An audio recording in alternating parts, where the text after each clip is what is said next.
Why, hello, Alice, and welcome back. You are here at a serendipitous moment to find yourself back at the Mad Tea Party. We have Zauntee in the building. What's good, bro? Thanks Thank for you so being much here. for having me, man. I'm honored to be here. We've been talking about it for a minute. Yeah. Let's get it done, bro. This is fire. Yeah, we were just talking about too. It's like God's timing on stuff Yeah, there's no because, accents. yeah, because like I feel like, like we both been busy and like scheduling conflicts, but there's a reason that this is happening now, Yes, you know?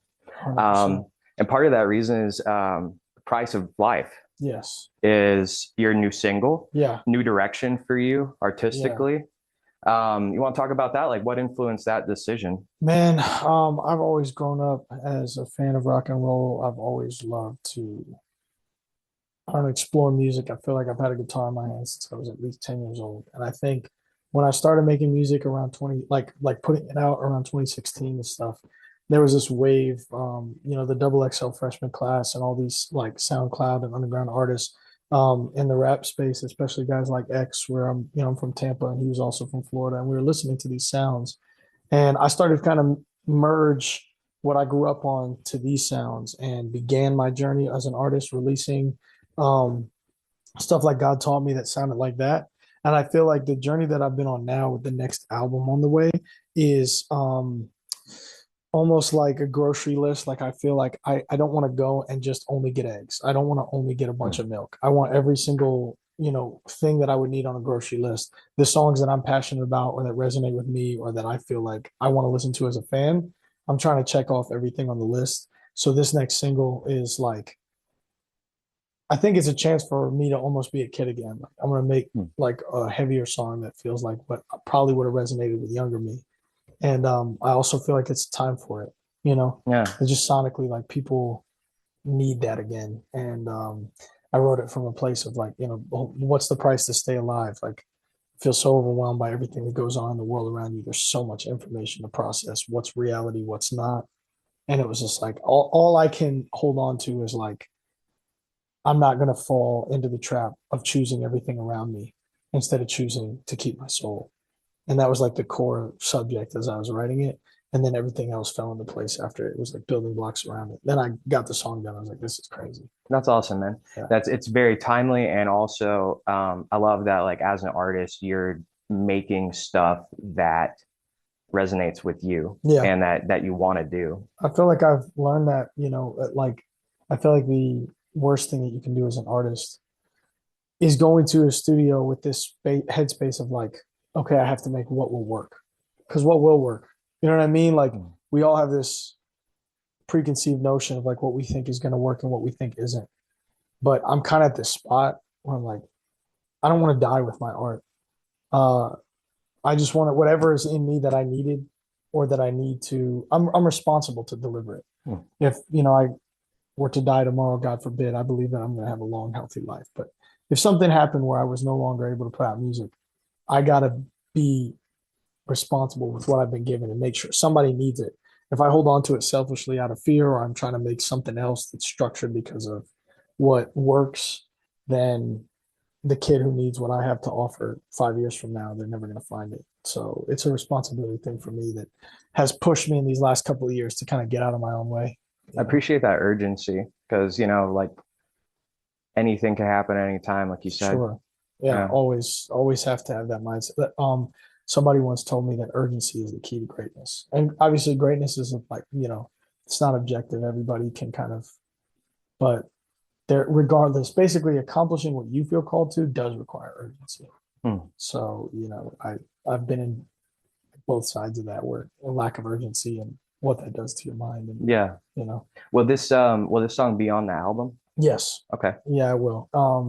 I feel like sonically, I'm kind of building everything around um, that idea of like, it was almost like I was daring myself, like, how authentic can you be with this record? Like, and there's some stuff on there that I haven't heard anything like. There's some stuff that I was inspired by. Oh, this thing here plus this thing here is cool to me. So, but I feel like it all sounds like Zauntee. Like I feel like I'm very proud of it because it feels like it all has my fingerprint, Yeah. which, and then obviously the fingerprint of God, but it's cohesive enough where like we made sure that it's one world when you listen. front to back. Like you can have an experience with the album, which is very important to me. I'm a big album guy. So I Yeah, want to listen front to back and be like, okay, like I felt immersed, you know. that's what's up. Yeah, I mean, this is definitely different, but it's still definitely you as well. Thank you, bro. I appreciate Yeah, that. I I'm know. trying to push myself, you know, just be as authentic as I can and leave nothing on the table. Yeah. I feel like I want to capitalize on having you here Yeah. because this is like we get like deep in the weeds on this show. Yeah. And it would be a mistake not to like go in deep with you on stuff because I feel like you probably have a lot of insight to offer. We were talking earlier about um, my newfound faith and like the recent journey that I've been on. And like this would have been a very different conversation like a year ago. And it's like the serendipity of like the when things happen and the timing on stuff. And I guess just like, and also just like as a fan, but also like as a friend, I'm curious about what your journey's been like. Cause you're like, you are you're a very pleasant person, but I can also see that you have been through a lot, it's in the eyes, Yeah. Yeah. like real recognize real. Yeah. And I'm just curious, like take us through what your journey's been. I Yeah. guess with faith, with music, Um, as much as you're comfortable a talking hundred about. percent. I appreciate you having me here. I feel like it is a mission. Like as soon as I stepped in here, you kind of get that moment where you connect to the source. You're like, I'm here for a reason. There's something to be communicated here for such a time as this. I grew up in a Christian household. I grew up, my parents were in ministry. They were associate pastors under lead pastors. And, you know, relatively, you kind of think you see the world of the church. And when you're that close, there's a lot of honesty in that.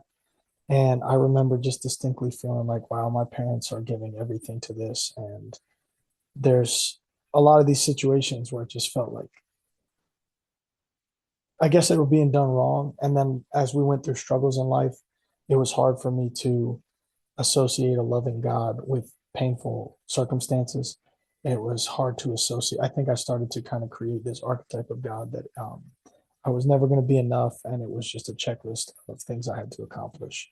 And I kind of got to this point in my brain where I was like, why am I doing all these things to just, at the end of the day, still not get what I want or get what I feel like we need? And then when you go through like real struggle, real loss, real pain, real financial difficulty, you go through all these very real things. And then you're just like, where's God in all of this? Um, and the people who claim to follow him treat us like this. And I think I started to kind of build um, this view of God as like he wanted to almost like he wanted to break me and have servitude and for what, right? And I feel like that's something that I share because so many people relate to that. So many people don't choose to have a relationship with God because they've seen it presented by people in that way. And they've experienced things that are hurtful. And there hasn't been that final unlock as to understand how do these two things correlate? How do they exist next to each other and not cancel each other out? So I remember being in that space, and I remember actually, kind of having these conversations with God from a place of anger. And just, I remember there's this, I'll never forget this guy, this guest pastor came to our church and he talked about how he basically gave up on all his dreams and anything good in life to follow God and go into ministry.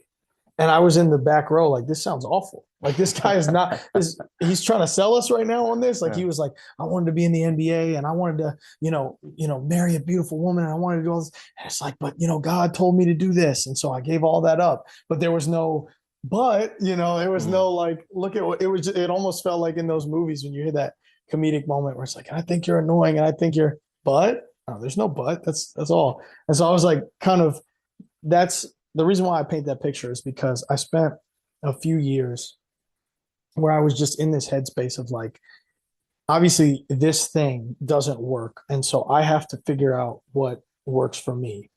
And you just kind of I would end up revisiting that space later on in my life. I'll get to that in a second, but I feel like this will lay the groundwork for our conversations because there's probably a lot that we can relate on or the viewers can relate on. There's this, religious pain, and then you go into this place of like, okay, well, I just got to do what's going to work for me. And I feel like I was living just however I wanted. And I'll never forget this one conversation where my mom just kind of found out some of the stuff that I was doing. And she was just like, look, in 10 years, you won't know these people. You'll have Jesus to lean on when you're ready. But right now, you're watching them drown. Mm. You're on a life raft. You're putting your foot in the water. And you're like, see, I'm just like you. If they knew there was a life raft, they would be desperate to climb on it. Wow. That woke me up. The sense of responsibility helped me to understand that it didn't matter how comfortable or uncomfortable it was to represent this. That it was my responsibility to represent and represent who Jesus is in this generation. And that's the mission. I put out my first song and I've been doing this full time ever since. That gave me chills. Something I've been thinking about a lot recently is like I was like third generation Jehovah's Witness. Like my parents were both born and raised that way, and so were their parents, right? So it was like a big upset for me to leave. Yeah. And I have like my own nuanced and I have my own nuanced relationship with God now. Yeah. But like I was definitely like counterculture resistant to that because of how I was raised. And it took 100%. me a long time to get back to that. Like I'm talking about like super recently, like a couple months ago. Yeah. Um, like 10 years, Yeah. And um oh, I forget where I was going with that. Can I just Sorry. tell you something real Yeah. quick? It may feel like this whole time you've been moving away from God and then you finally just got like reunited with him. Yeah. Well, I'll tell you this, and I would love to also kind of break down, even from a theology perspective, some of the things that I believe and that may help you on your journey. But I feel like I should tell you that Alex, he's never left your side. Yeah. This whole time, you might have almost seen him here and you've been going this way. It's actually been this. I can see that now. Yeah. He's Like it didn't protected you always from feel that so way, much, but man. in retrospect, I can see that now because it is, I have an understanding that I didn't have before and never would have had Hmm. before. Like the prodigal son, Yeah. you know, that's, it's kind of funny the way like that is the only story that's ever been written. That's the only story Hmm. is, is, Israel literally means to wrestle with God. That's what it is Yeah. to be an Israelite. And Yeah. it's like, you know, that journey is the journey. And sometimes people die or they just for one reason or another never finish the story. Mm. But if you go on long enough, that is how the story finishes. It's all a Wow. circle, right?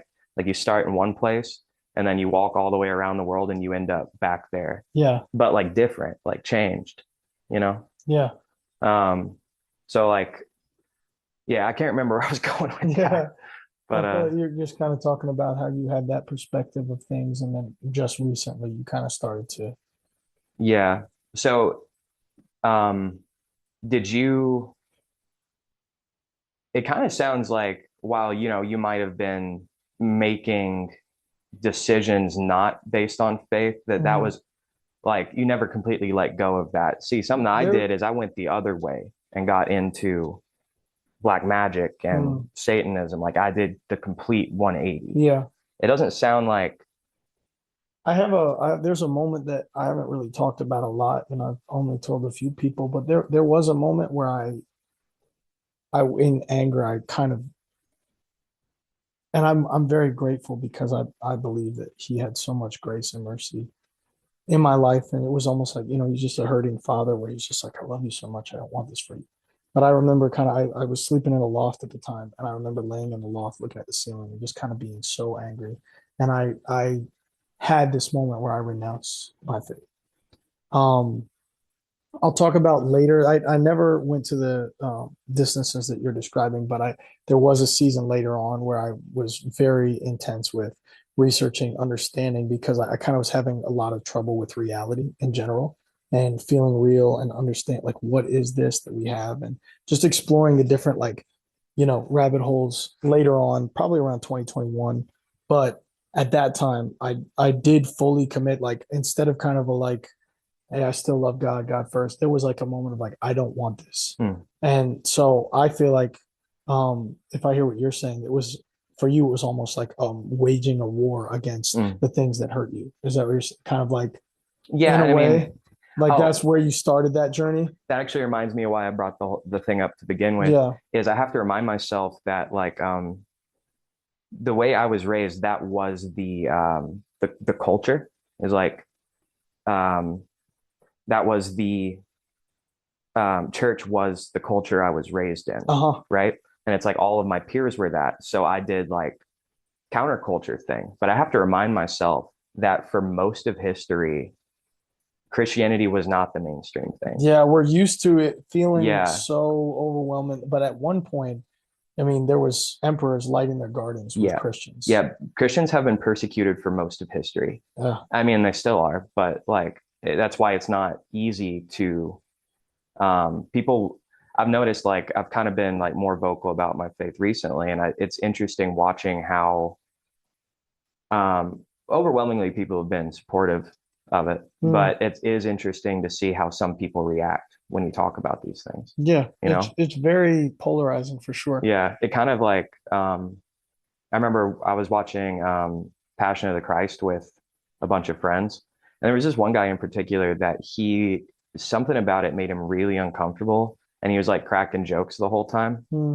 And it's just kind of like it's kind of like I can see how this brings like your demons to the surface. Hmm. Like something about this evokes all of like the demons you got, brings them all to the surface, you know? Yeah. It's funny how like even like a crucifix can like it's such a powerful symbol to people. Hmm. Like people have such a visceral like really strong reaction to it, Yeah. you know? Yeah. Either just like like um like deep reverence, or the opposite, Yeah. like some kind of like hatred, which is very scriptural. Jesus talks about they will hate you in ways they can't articulate, they Hmm. can't explain it, they'll just feel a certain way, you Yeah. know. Well, I And also think yeah. about when he talks on like the demons know who the Son of God is. Hmm. They know the name Jesus of Nazareth and they tremble. And there's this power when he says, I am who I am in the garden when they come to arrest him. They literally fall to the ground. There is a there is an unavoidable truth of our universe that I had run from for years and that now I'm on fire about.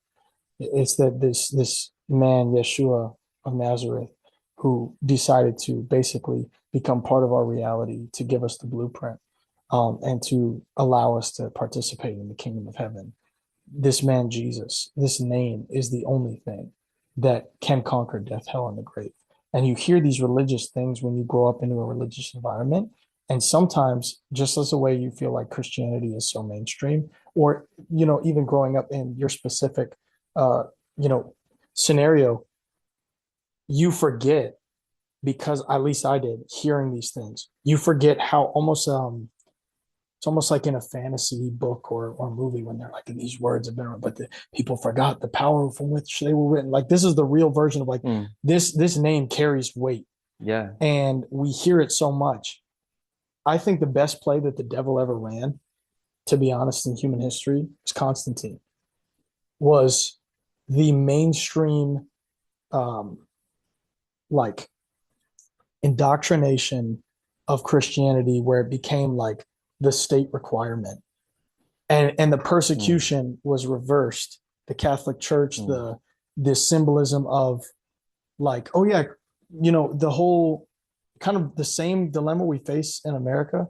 It's like this idea that like if you remove the persecution of Christianity and you make a watered down version of that without the self-sacrifice and the loving to others and the surrender to God, and you kind of present this cultural version of it, what happened is it now became um, commodified for the church and the government to like kind of do what they wars in the name of God, and you know awful things and wealth in their names, and there was so much of this stuff that happened that I feel like we see a replica of today. Where like because it is almost used in political ways and in kind of this Americanized Christianity that's convenient and that serves self, because that pressure isn't there, like we were talking about earlier, it creates these like weak, like almost like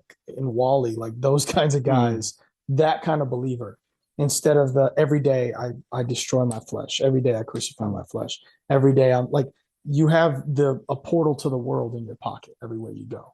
You can get anything you want. There's so much easy convenience and self-satisfaction. And I've heard it described that sin is getting what you want right away, but hurting in the long run. And righteousness is, suffering up front and hurting. I mean, yeah, suffering up front and joy in the long run. So sin, joy, then suffering. Righteousness, suffering, then joy. And Satan, Lucifer, and Jesus, they're the two archetypes. Mm. Lucifer wanted to be greater than God. He falls. He has a kingdom here on earth. He has authority. He literally was able to offer the Son of God authority on earth because he does have authority in this dimension, He's this allowed to realm. rule Yeah, for a time. it's Yeah. legally, and any ground that when you said demons, like people can give ground legally. I mean, you've probably experienced so many things that I would love to hear and give perspective on, but legally you can give ground to the enemy, Mm. but he knows his fate. Yeah. He knows what happens at the end of this, and so he always offers you, even in the Garden of Eden, like, let me give you this now. You'd be like God now. But Jesus, for the joy set before him, endured the cross. Yeah. It's the self gratifying, easy way, and then there's the way that is much more Yeah, difficult, the narrow. but actually, well, it's the way. Like Yeah, there is, it's the only thing that actually leads to a like a positive outcome, yeah. like any real fulfillment. Well, I think the microcosm of that is like, I mean, something like the gym or how you eat, or there's so many very small examples, like even the things that you watch or the things that you listen to, it all codes you, it all affects you. Hmm. And so regardless of even your soul, your physical body and heart and mind will be affected by, what you do, what your environment Yeah. is. And so I think it's just like the journey that I've been on. Like I started, doing music and I was on fire, and then there was just like very difficult things that started to happen in life, a lot of real heartbreak and a lot of real pain. And then I kind of got in this window, like after, when COVID happened, I lost all my bookings for like a year and a half. And so I had this window where like I was broke, I had no shows, I started to have to figure out like what am I going to do with my life? My social media was dead. Like there was like I just kind of was like, all right, well, that was that it. And then in that window, I just remember almost being like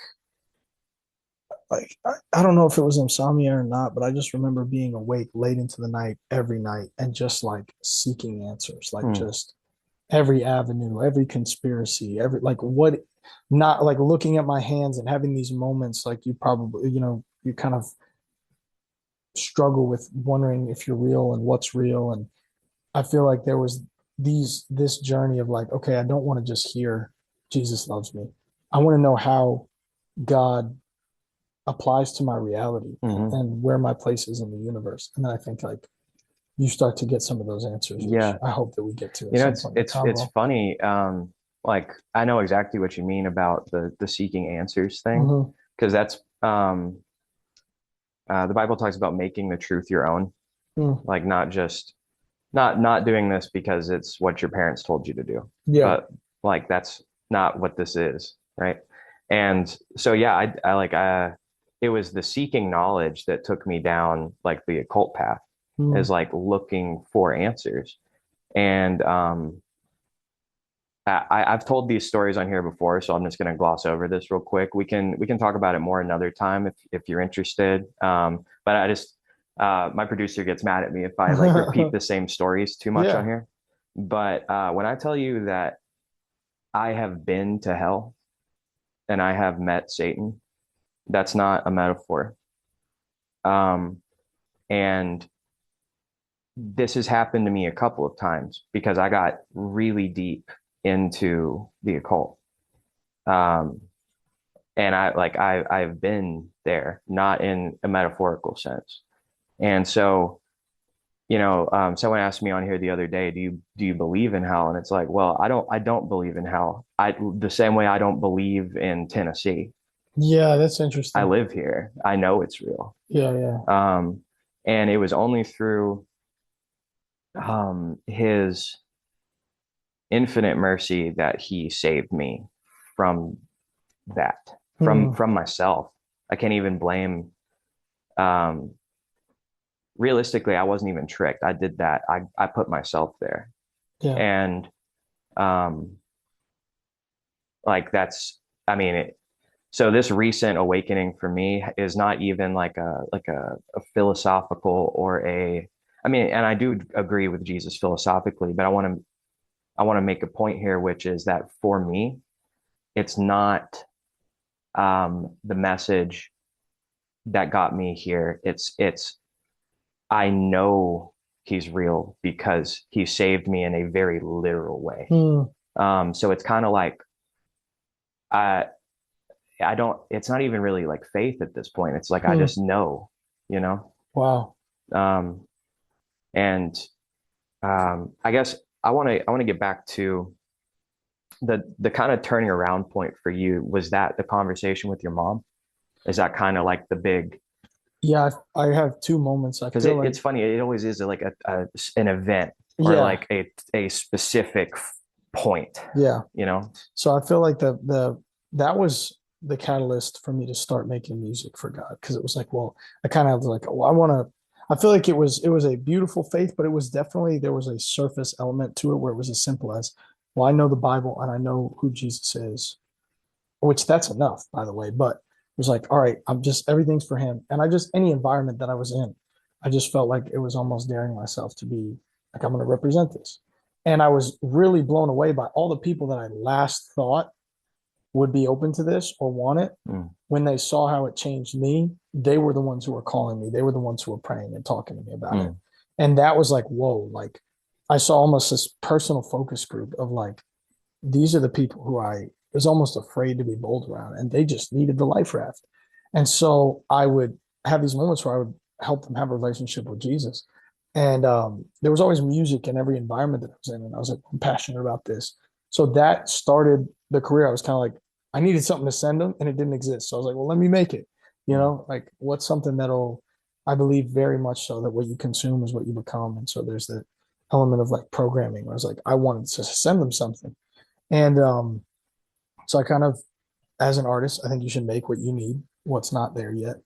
Um, and then in 2020-ish, 2021, the second window that I was telling you about, and I was like really like tripping out. I had some pretty crazy visions and kind of out of body experiences. And I was, I had some pretty wild moments um, that I kind of really couldn't explain away. And was like, I was just really like calling out to God, but also in the same sense, I was consuming a lot of knowledge. And it felt like I was like kind of on this weird edge of like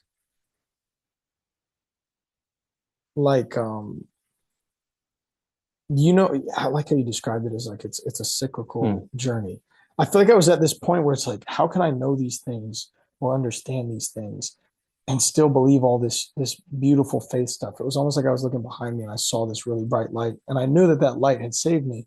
But it was like, but with all of this, how am I supposed to reconcile faith with mm. these things? How am I supposed to reconcile that? And then I think in the same sense, I got to this point where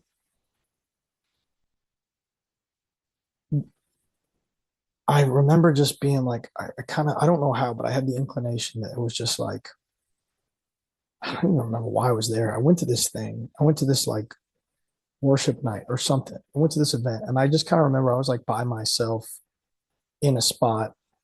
And I kind of heard this. It was one of those moments where everything's going on and you're kind of alone in the crowd. And I kind of heard this moment of like, what if you like actually surrender to me? And I just remember kneeling down and I felt so ashamed of all the things that I'd done wrong. And I felt like kind of guilty too for things that I had like done knowing better or done in the pursuit of knowledge or done to be accepted or whatever it was. And I just feel like I kind of knelt there.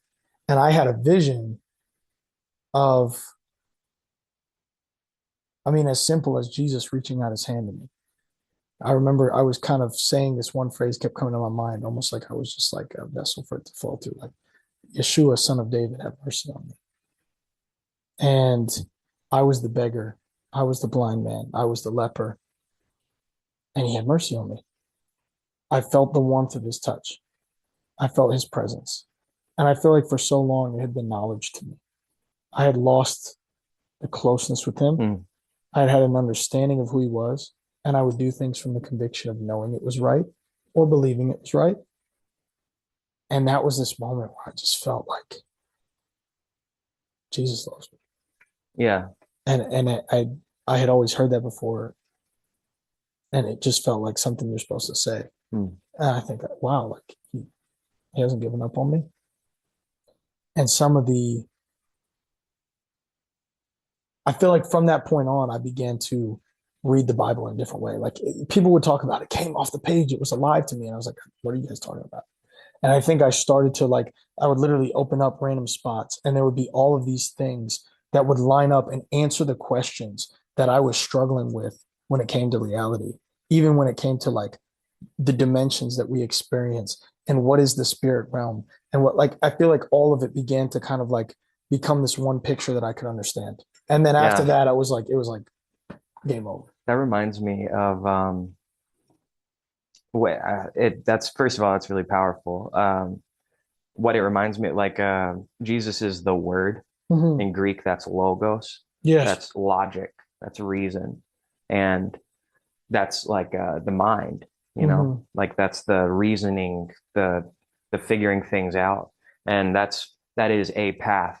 And then there's the Holy Spirit, Mm-hmm. which is the feeling. It's not articulated. It's not knowledge. It's a different thing, you Wow. know? Yeah. And like people get to places in different ways. Like one of my best friends, he's also going through like like a spiritual transformation, and he's like a programmer, like super logical guy. Um, been comes from like an atheist household, been atheist his whole life. And the reason he's at where he is now is through logic, Mm-hmm. is through reason. And so like him explaining things to me is like, this is an insight. This is not a way I would have gotten there. This is an insight that is like actually like I've never heard anyone say things the way he has. And it's just interesting that there's different paths to reach the same point. Yeah. And then like the real crux of it is when you can like alchemize all of that into like a singular thing, like you're Yeah. talking about, like when you bring the Holy Spirit to the logic and like marry those things together. Mm-hmm. Yeah.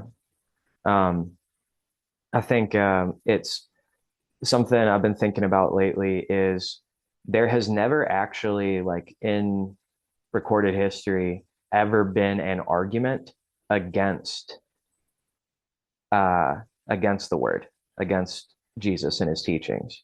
Anytime anyone has tried to make an argument, it's some kind of misattribute, Mm. like putting words in his mouth that he didn't say, or pointing to things other people have done in the name of Christianity, right? Mm-hmm. But no one ever actually confronts Jesus himself with any logic or reason.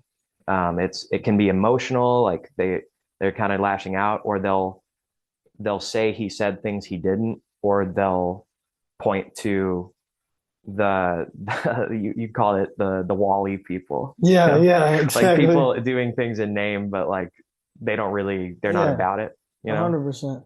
I realized that recently. I'm like, well, that's one of the most like to me like evidence of the truth is just how undeniable it actually is. No one's ever been like even like other religions will not say anything bad about the teachings of Jesus. Right.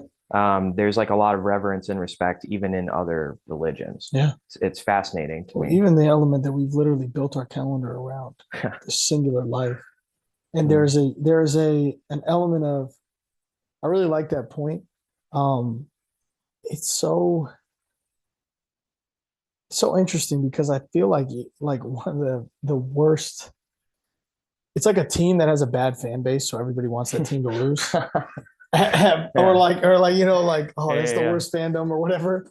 Yeah. Sometimes I feel like that is a difficult part of my mission is there's kind of like this, sometimes this reputation that precedes it, but it's never, dude, me, you, when people meet Jesus, it's over. Mm. Like when you meet Jesus and you understand who he is, there's a peace that you can't explain. Yeah. And I feel like so often, like you said, like it's everything else. Mm. But that's the enemy's attempt is he's not a creator. He can't create. It's not in his DNA. If and I would love to hear your perspective, especially because you've been in, and I've had, my share of, I guess we can say spiritual warfare, or just even insight into the spirit. But dimensionally, I truly believe he cannot create. He can only change, distort, replicate. And I'd be curious on your experience with that. But I think it's he doesn't know what the future holds. He can only present based on our Mm. past. And so often he uses the past to kind of keep this cycle going. Somebody's like you and I would be a target. He wanted to get us out of the game early. And so there would be different ways where he would attempt to use our past to keep us Mm. from relationship.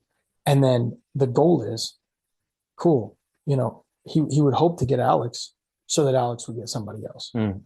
You know what I mean? That's Yeah. his goal. Yeah. And so Yep. often that's how it, or that's the danger of sin, bro. There's a lot of sins that I would do because I thought, oh, it only affects me. There's a lot of stuff that I would just do to escape. And then I realized like it's giving the enemy a foothold. And then you become one of the Wally Christians. And then that is also horrible for represent, like if I would have a day and I'm like living in sin, I can't go out and have an interaction with somebody at the gas station where I show them Jesus, even just in a small interaction. I have to stay empty as a vessel, dude. I got to stay empty. The Bible says that if you are freed from demons and then you return to that sin, they'll come back 10 times.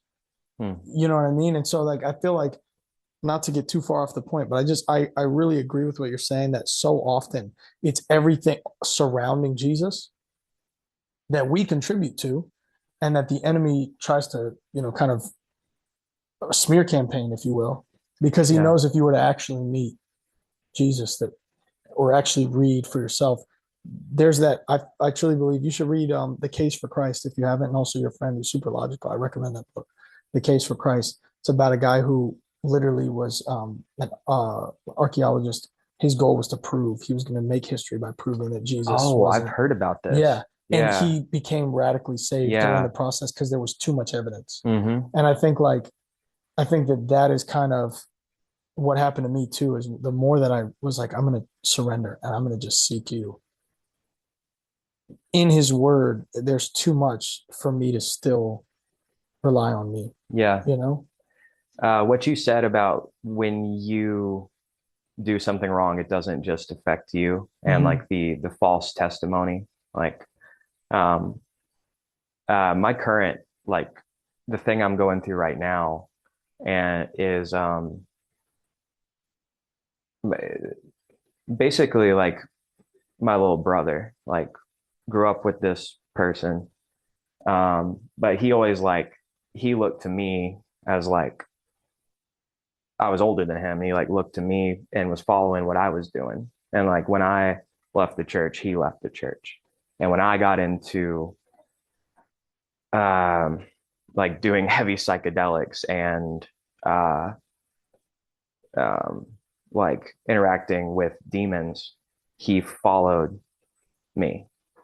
And um he ended up taking it way further than I ever did. Mm-hmm. And I can tell you what you said, like in the way that like you can get things. They can give you things. that's no joke. Like that's real. But I just know now that it is not worth it. Hmm. It is not worth it. But that is there. I mean, like his life has these radical ups and downs where like he's doing big things, but it's like, well, yeah, but like what's the cost to that, you know? Hmm. And it's like that's my current thing that I'm having a hard time with right now is the guilt because, you know, he's a grown man, like ultimately he's going to do what he wants to do, but I'm the one who set him on that path. Hmm. And I have to be careful not to, because like guilt can be a form of narcissism too. Yeah. It's like I did, you know, it's like it's very self-centric, you Yeah. know.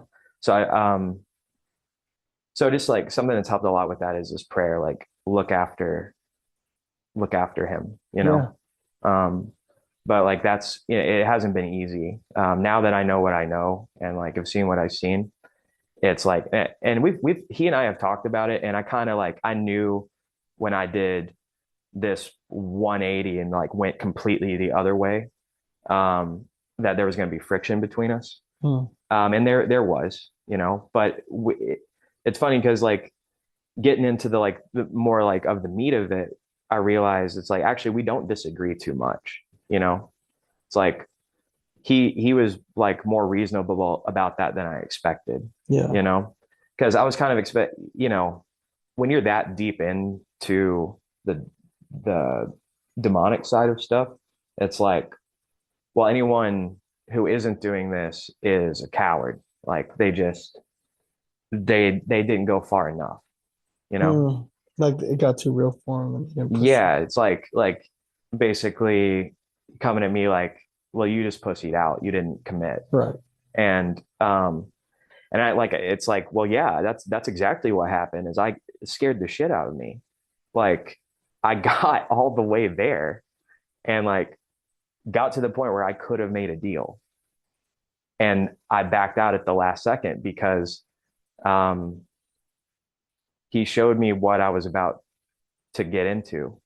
And that's, yes, I did get scared and walk away. That is why I left, you know? So it's kind of hard to argue with him on that. But it's like, anyway, that's kind of like neither here nor there. But guilt is something I've been fighting with recently. Yeah. Yeah. And Wow. it is because like in my carelessness, like blind leading the blind, I Yeah. didn't just hurt myself, you know? You and I are both in positions where people are looking at us and what you do does not just affect you, it affects everyone that you engage with. And there's a responsibility to that. Yeah. 100%. I'm sorry to hear that you're walking through that. Um, I don't believe that it'll end that way. I pray that it doesn't. Yeah. Immediately when you started sharing, I just immediately thought of the Apostle Paul. I don't know why. I just felt like right away that was the first thing that came to my mind. It's like, look at the intense damage in his story, to the point of execution and imprisonment He's and the tax collector. yeah. Yeah. So Paul is actually he was trained as a Pharisee and was a religious leader first, like when he was Hmm. Saul before he became Oh, Paul. okay. For most I of the didn't New know that. Testament, yeah. So most of the New Testament are letters that he's written, and his journey was actually heading up the manhunt for Christians because they were heretical Oh, to the law, I didn't know that. and he's famously known for holding everybody's cloaks while they're picking up rocks to go stone the martyr Stephen. And then on the road to Damascus, he gets hit with the light. He hears Jesus basically saying, I'm going to use you. And he goes and becomes the greatest missionary in the history of the early church. Hmm.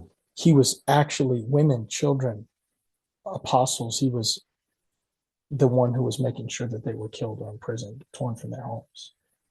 And then he becomes the greatest missionary because the 180 has to be so evident that it can only be God. Yeah. And when he comes to the Uh, church, he becomes for the rest of his life, the guys he used to move with want to kill him. And eventually they do. He's executed because of plots and traps from the religious leaders because he switched up. But then also when he goes to the church, at first they're like, this guy was just killing us. What do we do with this? Is this a psyop? Is he trying to like get infiltrate and then, give everything away? And there's this moment where they're like, okay, we believe that Jesus is who he says he is. So if Jesus can save anyone, right? He can save this guy. And that's literally the Apostle Paul. If you look at any of the letters in the New Testament, he's the one writing them. And so much of what we've learned about being disciplined and living life as a believer is from his perspective. And he's the one responsible. God told him, I got Peter as the rock for my church here in Israel, but you're going to be called to go to the Gentiles. You're going to go be a specialist to everybody that no one else could get to. Because he was able to sit in Greece and philosophize with all of the learned scholars. He was able to go to Rome and speak to, leaders and senators, and he understood enough of the culture, and he was educated and aware and well traveled, and he became the guy who could get to the people that nobody else could get to. Peter couldn't go do that. That wasn't his call. And I feel like so many of us that God is calling home right now in this season, before things, I believe, before the things end, before things change, before Jesus returns, he's calling all the specialists. Like, I got to get the guys who can walk into hell and drag somebody out. I need the guys who understand what it's like to be there. And if I need to basically call in the people who your whole life was boot camp for the mission, everything that you went through, no matter how painful, no matter how difficult, and so you could look somebody in the eyes and say, "I know." That's all so resonates really strong with me. Like I feel exactly what you're articulating, because I was so stubborn that I had to, like, no one was gonna, like, I had to see, Yeah. Paul was on his way to go kill somebody. And that's when Jesus literally, he had to see it. He had to, like, he audibly heard and saw. That's how important it was, where God was like, I need to use you. So we're going to get pretty serious here. And sort of my penance, the cross I've been given, is the same as everyone's, which is that testify. Yes. Yes. Thank you. 1,000%. And I wonder how many times Paul was alone in his hotel room, in, I don't know, Corinth and or ancient Phoenicia or whatever. And the enemy's like, hey, remember that guy that you killed? You see his face right now? He's trying to go to sleep. And he sees somebody that he murdered that he's responsible for.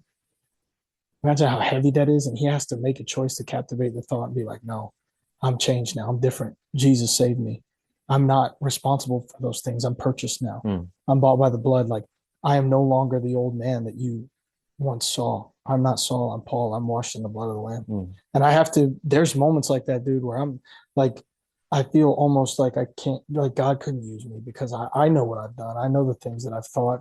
I know the malice in my heart. I know the evil that I've, contributed to. It's like, you have to just know this is under the blood. Yeah. I'm not responsible for this. I'm covered. And there's nothing that the devil can do about that. And what have we talked about already? The past is what he chooses to weaponize, because it's all he has. He has no influence over the future unless we give it to him. Yeah. What was he about to do, bro? You were looking at a deal. The only way he could influence the future is if he was allowed. Oh, the weapons form, but they can't prosper. Yep. And that's something that I would attribute too much power to him at times in my life, because it felt like, oh, these things are happening. I realized, and it almost gives you like the steering wheel back a little bit, like, oh, wait, I do have the control to choose where I allow this, because there's no influence over my future unless I give it over. I'm sure you have a way better perspective of that than most people. Oh, dude. I mean, I absolutely totally agree with you. Is like, in retrospect, I did all of that to myself. Like, I walked myself in there. No one tricked me. I did that.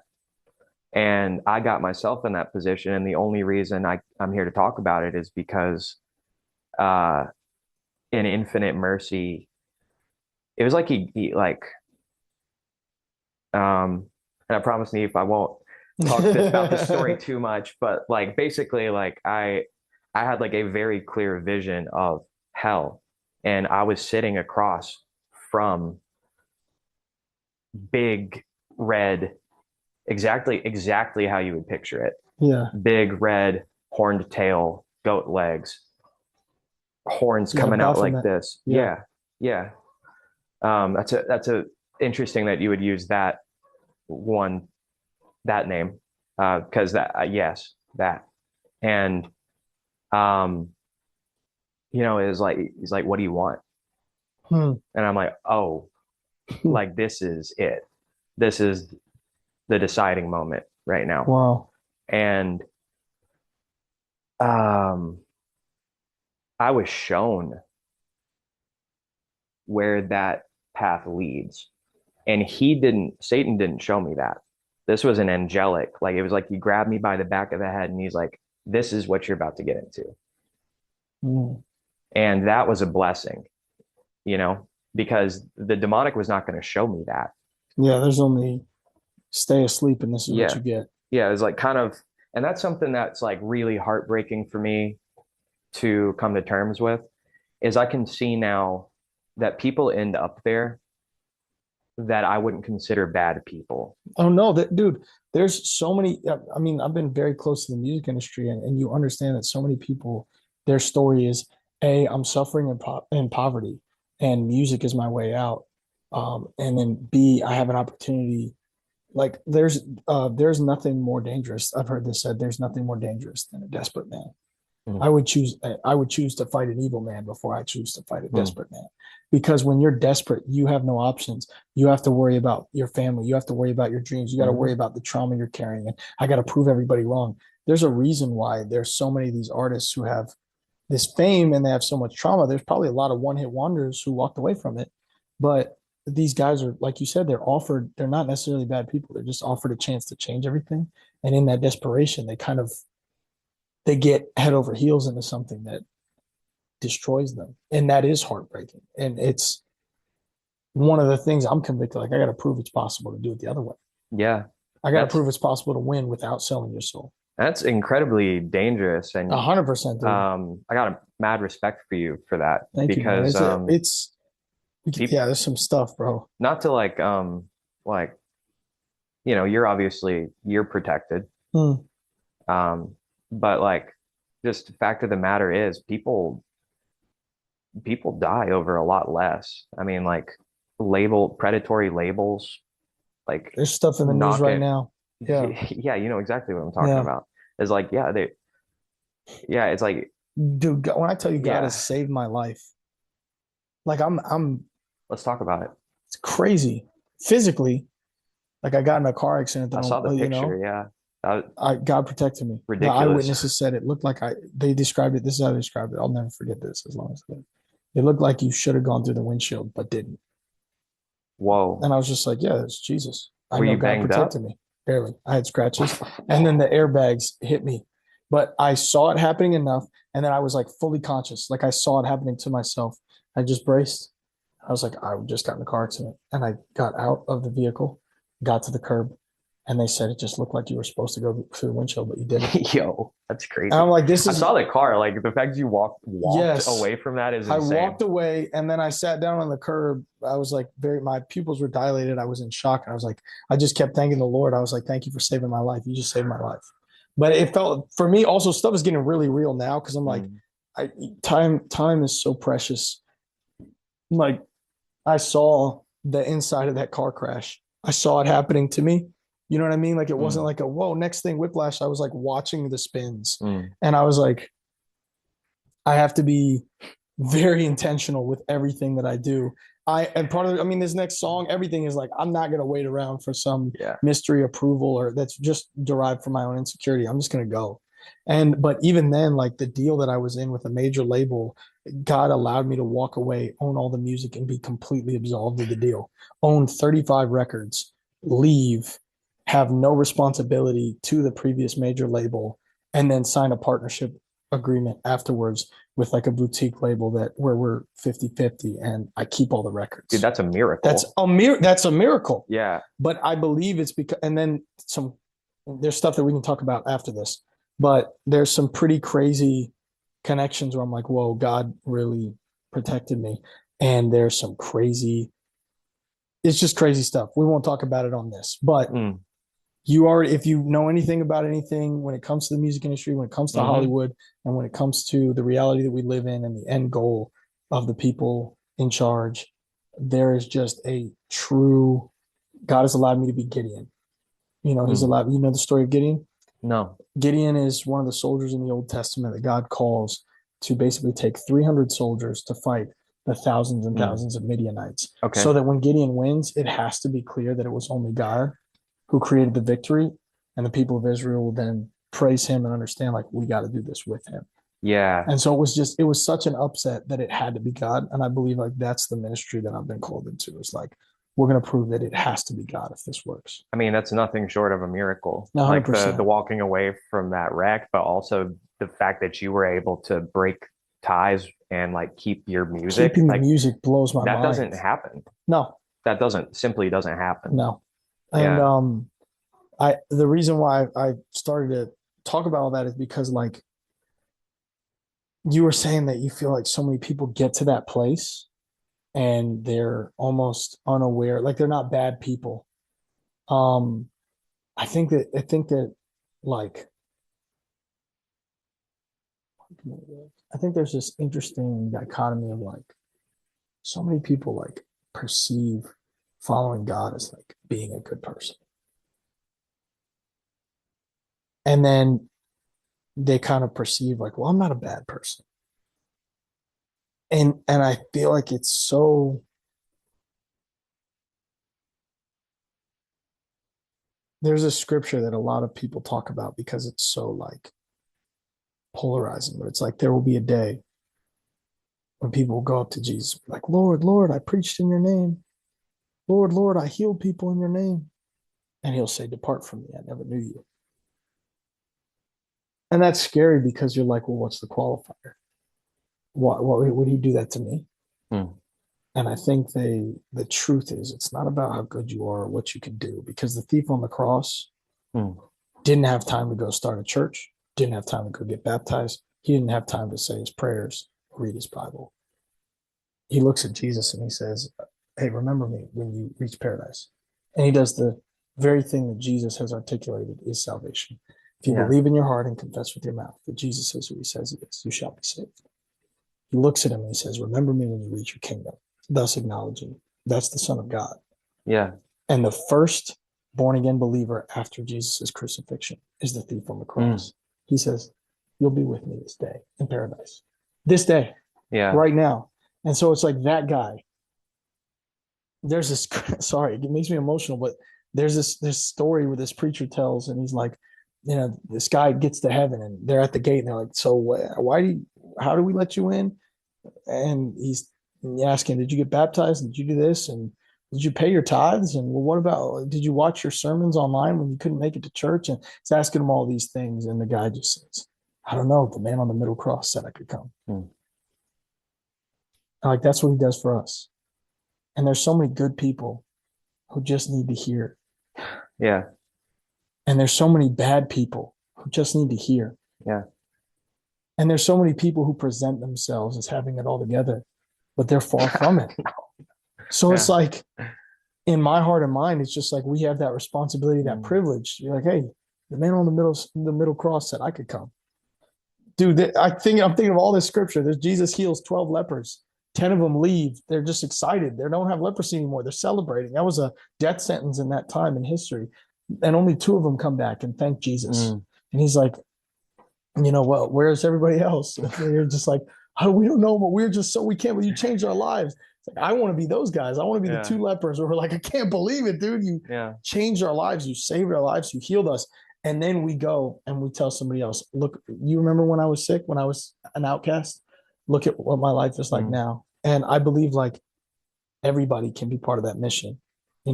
Once you found Jesus, everybody needs that. And I believe that like so often people get discouraged, like, I'll never be enough. I'll never be good enough. No, that's the best part. You'll never be good enough by your actions. It should be such a relief that you don't have to be. It's always undeserved. Yeah. And that's the best part of the gift. We don't deserve it. And I feel like it took me time to understand that for real. Like, oh, wait, this is a gift. Like, I think I was still always subconsciously trying to even when I locked back in, I was still trying to like earn it a bit. Mm. And the freedom comes when you just let go and you're like, oh wow, wait, Yeah. Lord, your grace is enough. You got to help me today. I'm trying to figure it Mm. out. You just become, I got this, I'm a vessel. And this broken glass is because I broke the mirror. I stopped looking inward. Whoa. Whoa, break that down for me. Yeah. One of those moments that I told you that I was seeking the truth. I was really interested in how mirrors are symbolic in the occult and when it comes to dimensions and light. And I was just like, there's so many even old archetypes. And I would love to hear if this is accurate, but even when it comes to accessing demonic, um, there's almost mirrors can sometimes be a tool in that. And then you hear like that humanity was never supposed to see themselves and that Mm. mirrors were, like dim and distorted in the Bible times. And there was like you, I was just like, I just kept seeing all this stuff about mirrors. And I remember right after the Jesus encounter that I told you about, I was on a road trip for like this studio sessions I was about to go at. And I went to this random truck stop and I had been like awake, like driving everybody else in the car, I think was asleep. And I was just like having these moments, listening to music and just like kind of having these transcendent moments from like seeking God for answers. And I went in and the mirror was shattered. And I heard a phrase, break the mirror. And that stuck with me. And I was like, what is break the mirror? And I understood later on that it was because all of my problems were coming from looking at myself. Everything, all whether it was demonic, whether it was just selfish, everything that was wrong in my life was because in some way it was selfish. I was looking at me. And I think so often you hear it spoken or preached like, oh no, the answer's in you. The answer's in you. My belief is that we are a vessel meant to be emptied. And we were Yeah. never meant to be the Like there is source. no you. There is no you. Exactly. And that feels so, That's really that's cool. like a crazy thing to say, but like you were always meant to be a vessel. It would be Mm. ridiculous if a little car was pulling a U-Haul. It's not Yeah. going to be possible. You were never meant to carry it. I feel like I understand it now that the source, every human has to have a source. And so you just get the choice. Who's your source going to be? Well, it's a fascinating insight that I've never heard that before. And I think that's really interesting because it rings true, like the way you're describing that.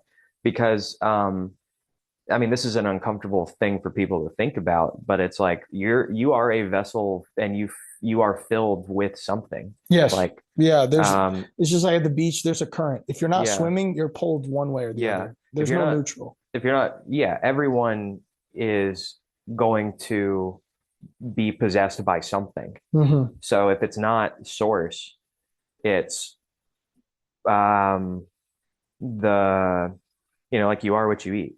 Yeah. Like if you're consuming junk all day, then that's what you are. Yeah. That's it's and That's why we tune in for our regularly yeah. scheduled programming. Yeah, Yeah. You're getting programmed by everything around you. yeah. And if yeah. And if you don't pick something good to fill yourself with, you will inevitably be filled up with things that aren't good. Yes.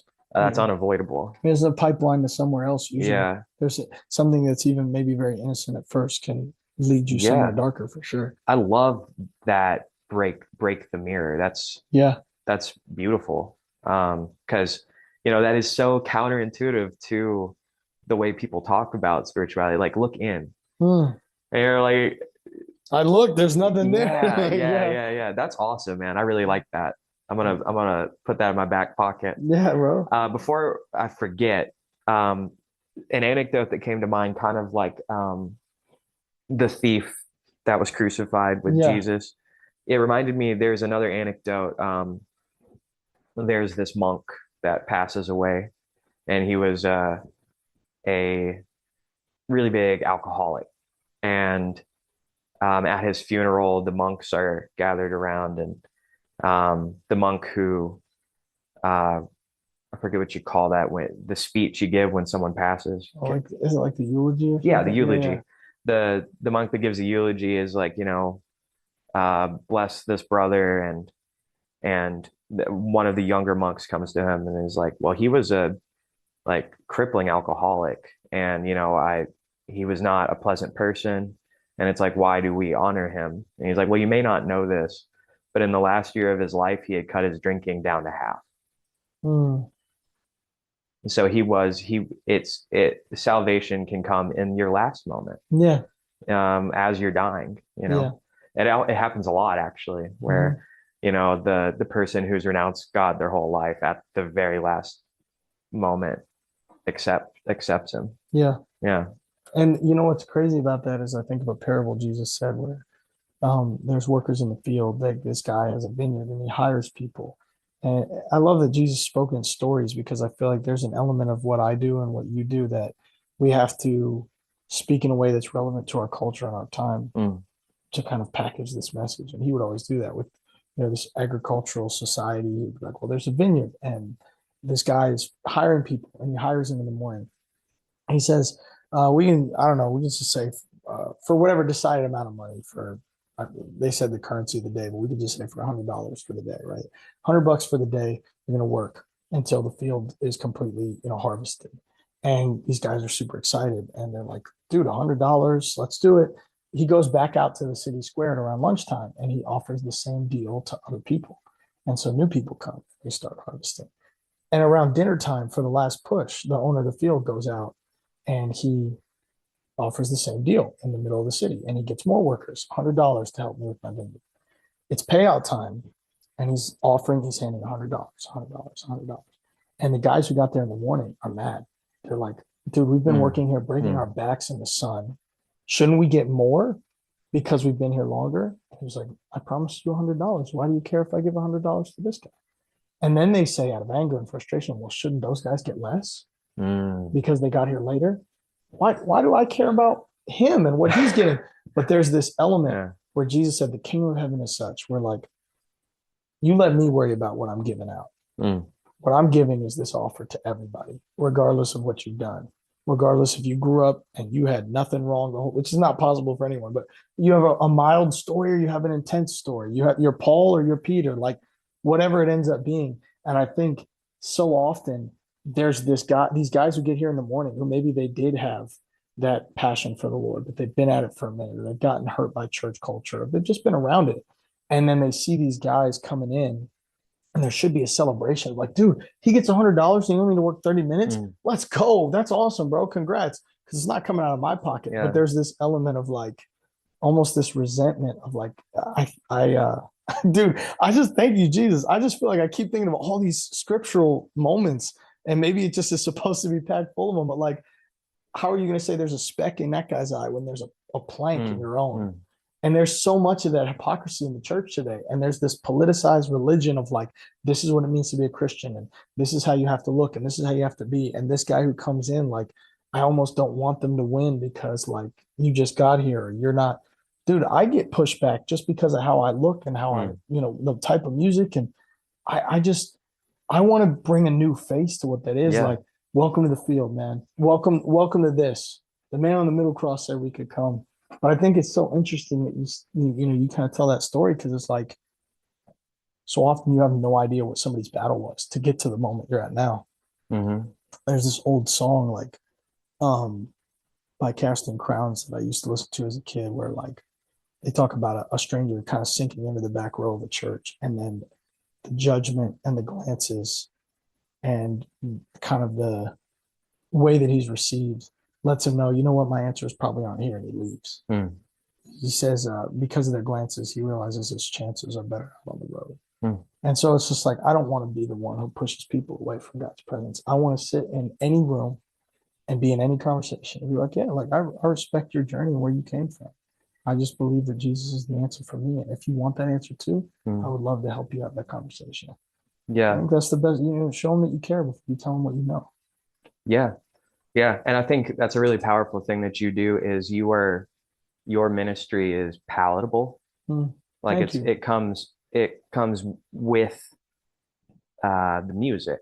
Mhm. That's like the vehicle you've chosen Yeah. for the ministry, which makes it accessible and palatable.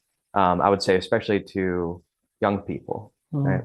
Mhm. Um, that's that's a way that you can reach people that maybe other people can't.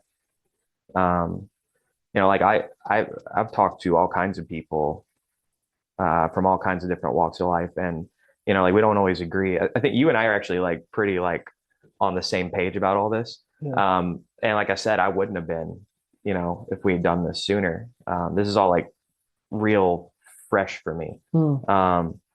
But yeah, I would say, especially like in the last couple of months, like just trying to hear other people out, even when I do disagree with them, and like Yeah. find middle ground.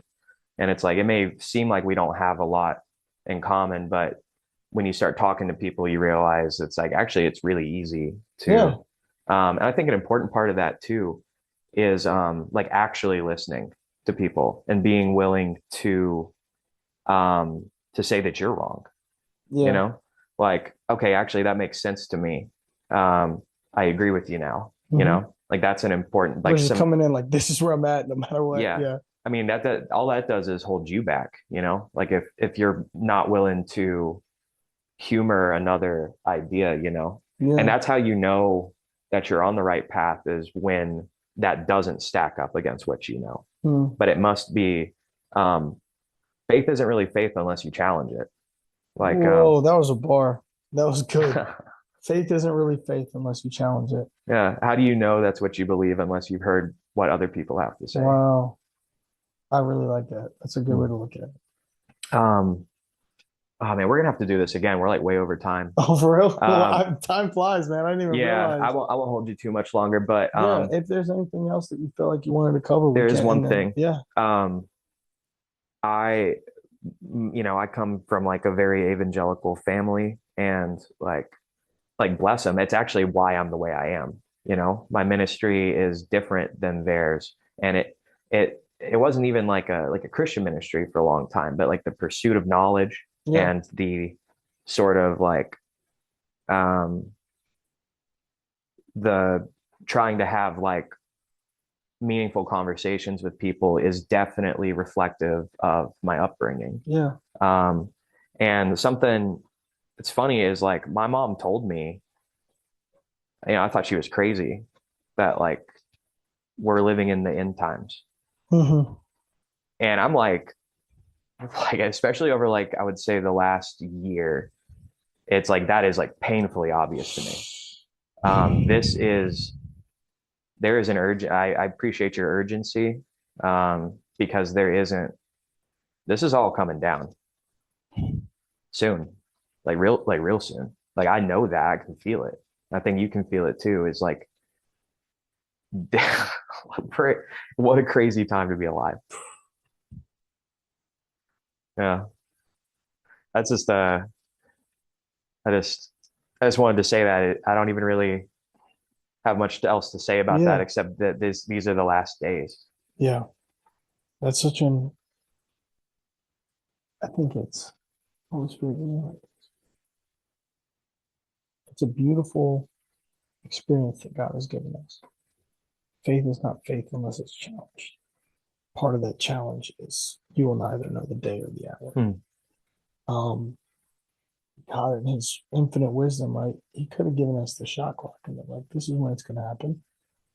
And there would have been so many people who, not from a place of authenticity, or even because they truly desired a relationship with God, would wait till that last minute. They would procrastinate, not because of again that true relationship, but just like, all right, we'll do whatever we want, and that element of we never know the day nor the hour, but you'll know the signs. Hmm. I think it creates this responsibility for believers.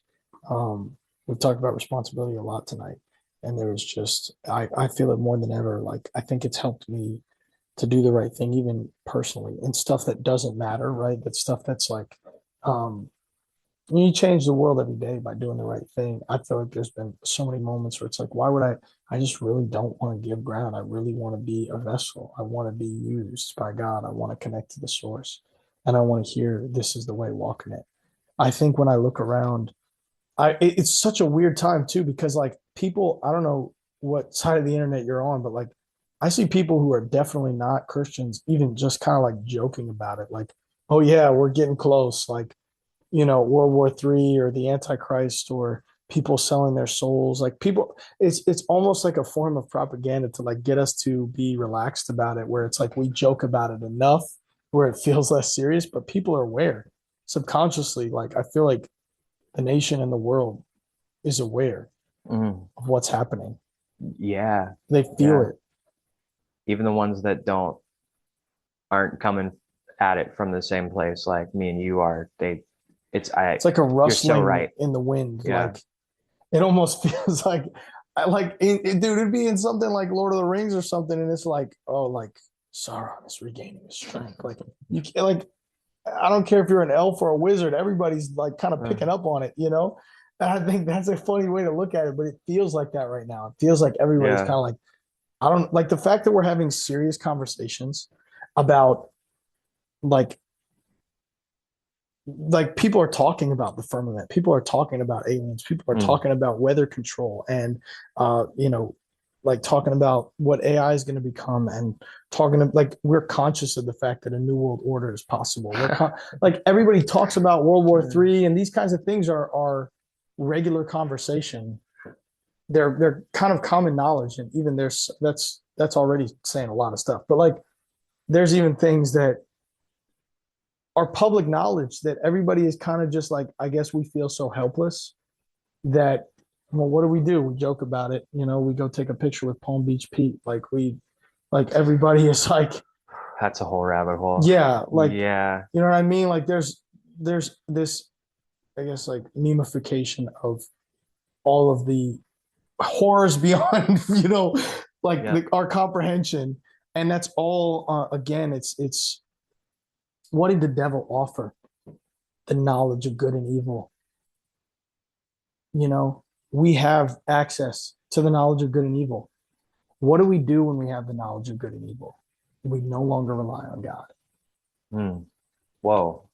Okay. And so when we reach these end times that you're talking about, because I believe that we're there, I don't know how far, 1,000 years is like a day to God. Like it could be, we That's could it. be in this 100 years, or we could be in this in 20 years, or I appreciate you reminding me that too, is while it feels super expedient, I yes. also don't know God's plan like Yeah. that. So that's actually something I needed to hear, and I appreciate you saying that. Yeah, man. That's literally in scripture. That's not even me. 1,000 years is like a day to God. Yeah. And so there's some people who argue that, like, well, it's going to be 3 days after Jesus' ascension. So 3,000 years, and we're at 2026 or whatever. So there's so many different, but then some people are like, it's now. And I feel that we're in that process. I just don't know if that process is 100 years, frogs in boiling water. Like, when will Mm. humanity be primed for revelation to Yeah. begin? Because the devil and his team, they want the best chance. He's got a lot of people who took that deal who want the best shot at winning. Mm. They believe that they'll win. Yeah. And so I think the point that I was like making earlier is like, um, first, we're talking about the day and the hour, and we were talking about, Was it the psyop stuff? Like the oh memification? yeah, the knowledge of good and evil. Yeah, yeah. So thank you. So the knowledge of good and evil is a tool that's been offered since the beginning of time to kind of get you so focused on the knowledge of good and evil that you're not looking up at all. It's a way to draw you back into the mirror, Mm. right? And through the looking glass, Mm. like that's just to Yeah. pull you deeper in Yeah. instead of I need the source, right? Mm-hmm. And the reason why I'm bringing that up, it's so funny. I've never gone there when somebody talks about the end times. I think I'll usually be like, yeah, I know we're getting close. I can feel it. And Mm. like, we have a responsibility to everybody to hear, like, for real, we got to wake up and live on purpose. We got to bring Jesus to the ends of the earth. But there's also this element of it where it's just like, price to stay alive is written from that. I feel helpless all alone. Evil hides behind their smiles. What do you do when you know everybody in a place of power Mm. is in on it? Yeah. How do you, as a civilian, grapple with that? And I think there's just this moment where you feel the peace of like, who was Jesus killed by? He was killed by the religious leaders and by the government. Yeah. Those were the two Yeah. powers in place to execute the Son of God. And they collaborated. And they collaborated. Yeah. Yeah. There is no right and left. There is no blue and red. There is Yeah. no, Amen. and That's Jesus, it. yes, It is that is it. the forces of evil versus the soul. Yes. Like, And think about it this way, man. We are given a blueprint. We are given how this is going to go. We are not blindsided by the fact that they're going to try and unify and they're going to try and become this one world government. We're not blindsided by the fact that like this is stuff that is not a surprise. God's not up in heaven pacing like, I wonder what the devil's going to do next. Is he get like he was this is not an equal contest. The authority that humans give to the enemy, as somebody who has experienced it, I would love to get your perspective on this. There is yes, he is real. He is very wise when it comes to manipulating, and he can give you things, but he is capped under a certain level of authority. For sure. Even as you have to go to him. Yes. There's certain ways they have to do things. Yeah. Demons are limited in what they can do to you. How would you? Requires, how would you describe, I guess, the legal side of it? Because I feel like this is a lot of legal is it. You just hit. That's how I would describe it. It's like there's laws around how they interact with us. They say it's very legal in the wording. It's like saying things in specific ways because they have to say it that way. They can only interact with you in it has to do with your own consent. Well, I just thought of something crazy. I'm just gonna say it. Yeah.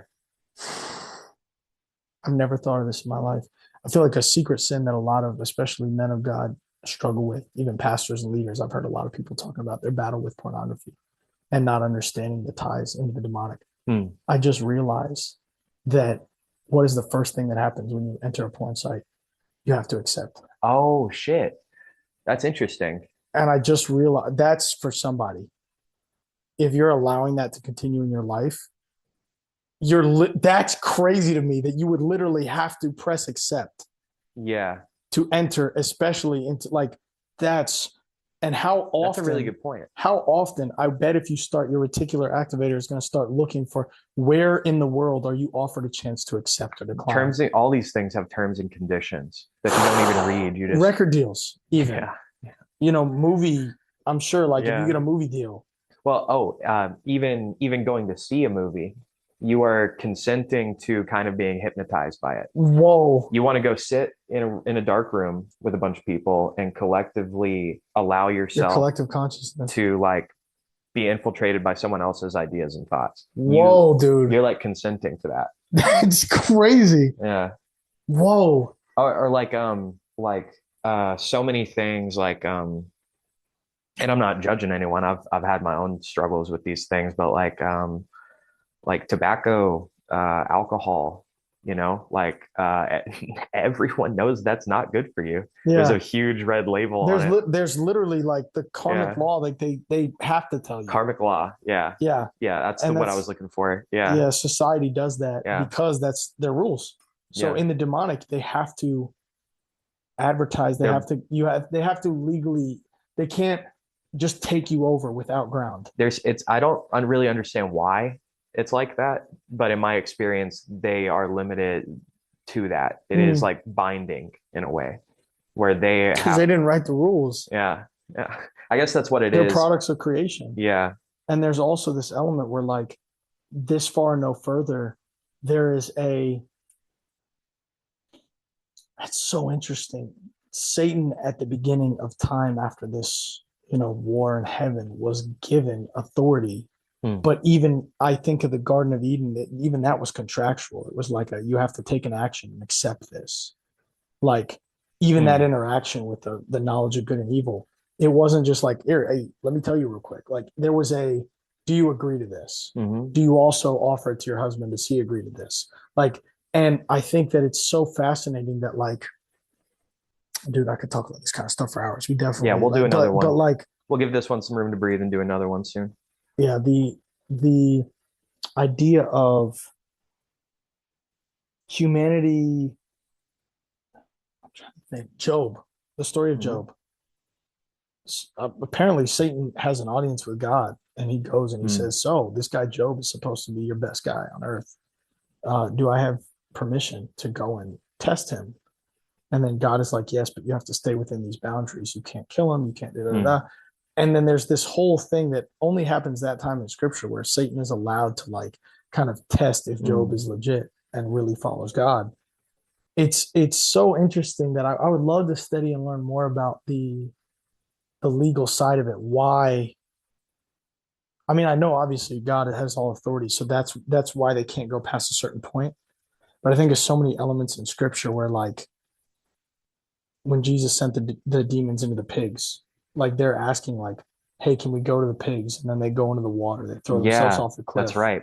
He sends them into the pigs and they all jump off a cliff. Yeah, Yeah, yeah, yeah. and go into the water, which Yeah. that's a whole nother world. But We're gonna next time we're gonna talk for like an hour about Job because I have so much to say wow, about that in particular. Like yeah, what is it in Hebrew? It's Hasatan, the accuser, hmm, has this conversation with God. And I used to not like that story as a kid because it's like, well, why did God allow yeah, same, that? yeah. It's like And what is I dang? actually He's doing good, and then yeah, that's too much for us to get into right now, but we'll talk about that noted. specifically Yeah, last time. Did you know Job is the oldest book in the Torah? really? No, Yeah, I didn't know or that. not the Torah, the Old Testament. I didn't know that. There is an older version of Job that they've found that predates the oldest version of the Genesis and Wow, the because I know Torah. Genesis was like written by Moses and was Mm, like, so it yeah. could have happened Now there chronologically. could be a older Torah than Job, but the things that we have actual records of, Yeah. the Job we have is older than the Torah we have. Wow. Yeah. That's crazy. Yeah, Yeah. that's going to be a deep dive for Yeah. sure. Which side note, tying into our conversation about like the people who got to the field in the morning, Hmm. that's a satanic trait, accusing, Yeah. the Yeah. accuser of the brethren. Again, it's very legal too, like a prosecutor. Wow. Yeah. Yeah, and that is a big issue in the church that I pray God allows us to like that we as people can take initiative to turn that around because accusing is not of God. There is no Hmm. point where that is a trait of the kingdom of heaven that is always from the other side. But yet we have a tendency to lead in accusation. And I believe Jesus always just came in with love. Even Paul says, be all things to all people. Yeah. You know, he spoke the language of wherever he went, you know. He didn't go into the Greek temple and start, you know, reading like scriptures from, you know, his nation. He came in and he was like, all right, what's you guys' setup here? And his whole message was based around one of their idols. He said, I walked past this on the way in of an idol that says to the unknown God. And I'm here to tell you about who the unknown God is. He came to them. He spoke to them. In a way they would Yeah, understand. exactly. And that's what Yeah. our job is. And Yeah. that whoever's listening to this, I pray that you understand and feel the depth of conviction that we have that this is because we believe in you, we care about you, and you matter. And God has a plan for you. You're not listening by accident. Believe in your heart and confess with your mouth that Jesus is who he says he is. You shall be saved. I dare you in your room right now. Just say, hey, Jesus, if you're real, show me you're real. Let me feel your presence. You're going to feel that warmth and that peace. But we have that responsibility too. We got, you know, we have to show, we have to demonstrate. Mm. We have the burden that we bear, the cross that we carry. Pick up your cross and follow me is to testify. Yeah. The That's test what's becomes asked the of all testimony. of Yeah. us And that's such is a that. privilege. Yeah. Like, now God gets to like use my life in some way. Yeah. Z, Man, thank you so much. absolutely, brother. Thank you so It's much for been an honor having me. talking to you, man. It's been an honor just to know you. Thank you Wow. Thank you, for bro. your Same. time. Thank you for the things you do. And thank you for just being who you are. Hmm. It's been an honor talking to you. We'll do this again soon. Thank you, brother. I'm a Go broken check out vessel. Zauntee, Yes, sir. Price of Life, and Oh, the album coming out. yeah, dude. Stay tuned for that as well and keep up with all the things this man's doing. And we'll see you Thank you, next bro. week.